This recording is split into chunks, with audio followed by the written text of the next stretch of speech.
Okay,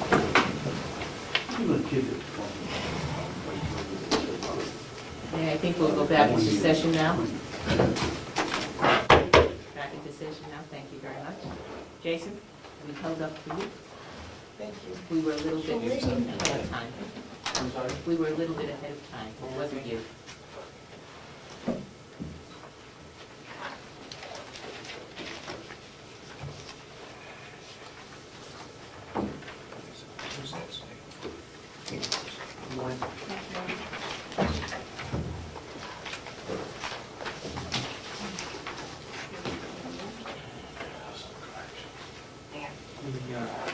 The parent population this morning is 51. We have 1 weekender, 8 transfers, 2 electronic monitoring, 18 out on pretrial release, for a total population of 80.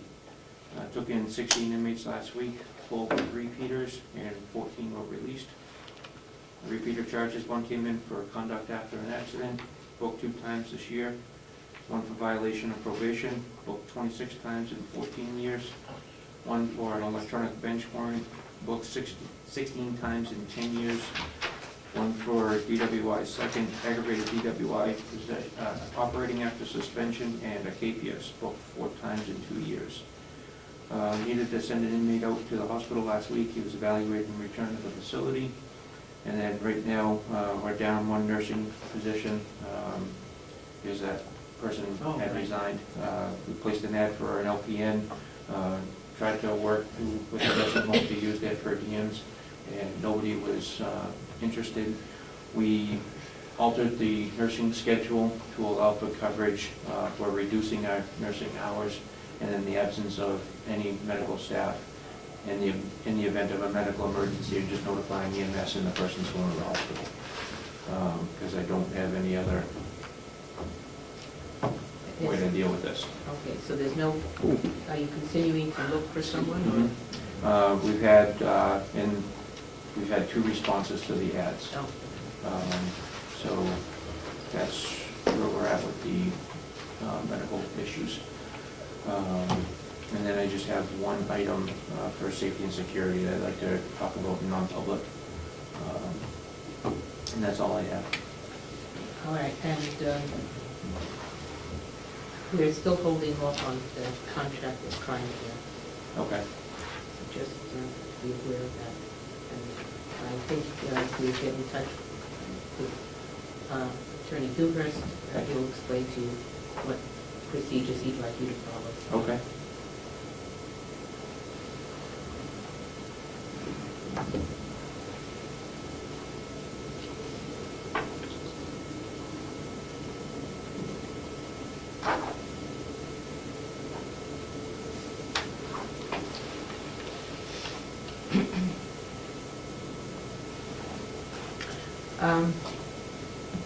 I understand that you've been working with the nursing home with regard to bringing volunteers,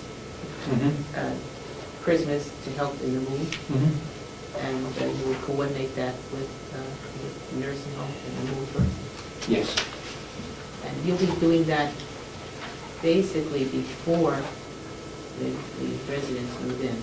Correct. So it shouldn't be anything that's coming in contact with the resident at all. Right, yeah, we're going to be moving supplies, boxes, those types of things. All right, excellent. Any other items? Commissioner? No? No, sir. Does anybody have any question for Jason? My goodness, we are so far ahead. Thank you very much. Thank you, Commissioner. When would you like me to do the non-public? Well, 10:45, but we'll probably be much earlier than that, given that we're ahead of consistently ahead Okay. today. So, figure about 10:30. 10:30. Okay. Thank you. Thank you.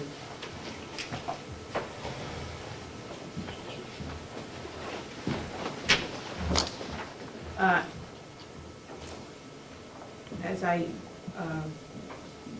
commented on earlier, I had been at a meeting held in North Conway with Senator Shaheen, and they were discussing this new bill that she's coming up with that would be helpful to businesses in the area. And we will keep looking at this bill and see if there's any way that here in the complex we can take advantage of whatever is available with regard to energy efficiencies. As long as we have some time, I'd like to talk about in October 24th and 25th, Carroll County will be hosting the annual New Hampshire Association of Counties conference, and it will be held at the North Conway Grand Hotel. I have been in contact with the New Hampshire Association of Counties to see what our particular part in this will be, what we as a county will have to be doing. And I've gotten a reply from Peggy Danis telling us, just the kinds of things that we will be doing. One of the things that we're doing, which has never been done at a county conference before, but because this year the county has, the New Hampshire Association of Counties theme is veterans, I have asked the veterans group, the American Legion over in Conway, to present a color guard at the event. And so we will be, they will be either at opening ceremonies or at the annual dinner, and they will, it will be both the women's auxiliary and the men's, men will be in the color guard on that, one of those days. We're not sure exactly just when. And there are a number of other things that we are working on. I have been in contact with the manager for Settlers Green, which is where the hotel is settled, giving us little things that go into the bags that each of the participants get. And we're going, she's been very helpful, and she will be getting those sorts of things for the people who come to this event. This is a good thing for Carroll County. We can bring a lot of people from out of the area to see what we do, what we have up here in terms of businesses and recreation facilities, and perhaps help out in that way as well. So, of course, we would be interested in knowing that. And given that we have now our next two, I'm stalling, and we have our next two visitors here. This is, please come up. This is Jack Rose, who is the chair of the Carroll County Transit Board, Carroll County Transit Committee. And Bev Raymond, who is the Director of Transportation for Carroll County NH. Thank you. Thank you for coming. I do appreciate this.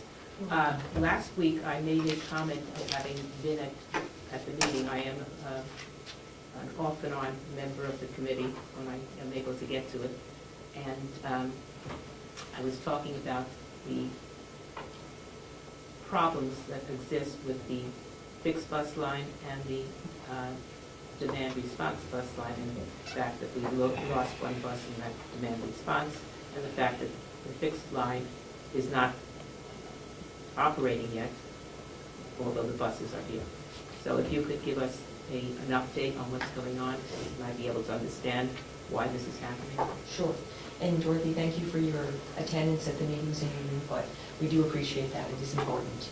The Carroll County Transit Project was, when it was first looked at, and we had a feasibility study done, Tri-County CAP had put out a proposal to the Community Transportation Association of America to hire a consultant to be able to look at Carroll County and see what would be the best services to be provided within the county to be able to serve the people and their needs. And it was decided that at that time, the best way to do it would be to put 3 demand response buses. And demand response is a door-to-door service that we provide. We pick people up at their address and we bring them to the address that they need to go to. But to be able to do that with just that service, to be able to serve the areas that we are looking at serving, it's almost impossible without having another route, which would be called a public transit route that deviates 1/4 mile running from north to south. And then we had one commuter route, which is to take people to work, or they could go for other reasons. It could be shopping, but the hours were geared toward work, and that's called a commuter route. What happened during the process is that we were informed that we needed to put, and this is Tri-County CAP, that needed to put the public route out to bid, out for an RFP, in case there were any public providers in the area that were interested in providing that service, and they would subcontract with us. There was one provider that was interested when we did put the proposal out. They submitted their proposal. We found that it was more than we could afford because we receive funding. Some funding is through the federal government, we get some through the state. And then we also go out to local towns, counties, businesses. We do fundraisers to be able to meet the rest of the financial need that we have. And that is because we have actually an 80-20 match that we have to come up with. The federal government will give us 80%, but we have to come up with the other 20% to keep it operating. When the proposal was submitted to us, we had found that it was more than we could afford to pay them. So it was denied. They also, then DOT, because there were Tri-County CAP people involved in the review committee, DOT suggested to us that we do a second review with no participation from Tri-County Community Action Program at all. So we did do that. So there were 3 people that were members of the advisory committee that were not affiliated with Tri-County Community Action Program that did review the second proposal, and he was able to make changes and submit other information, and he did. And they recommended that we do contract with him. But we came to the same determination, was that the amount that he needs to operate the service would allow Tri-County Community Action Program nothing to be able to provide those administrative services that we need to provide to the federal and the state entities that we deal with. And that's because we do have administrative costs. We do have to send them invoices in order to be reimbursed for what is being spent. And he in turn would have to provide us with those expenses. So it has been held over, and the letter has gone out to the entity that had sent the proposal in. And we're waiting, we'll have to hear from him now. He's got a number of days, and then if he does feel that he doesn't want to repeal this because he's not satisfied with what our recommendation is, then he has the opportunity to appeal it. So he could appeal it, then he will send another protest to us. It will be reviewed again by Tri-County CAP. We will make another determination, and my understanding is that after that, if he's still not pleased with what is presented to him from the recommendation that CAP has, then he can go to the New Hampshire Department of Transportation.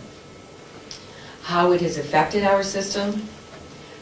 We've got separate pots of funding that we received. One of them we also received, other than the federal and the state monies to operate the public service, we also received funding to be able, and it's a separate entity, to be able to operate our demand response service. And that's through Department of Health and Human Services, Bureau of Elderly and Adult Services.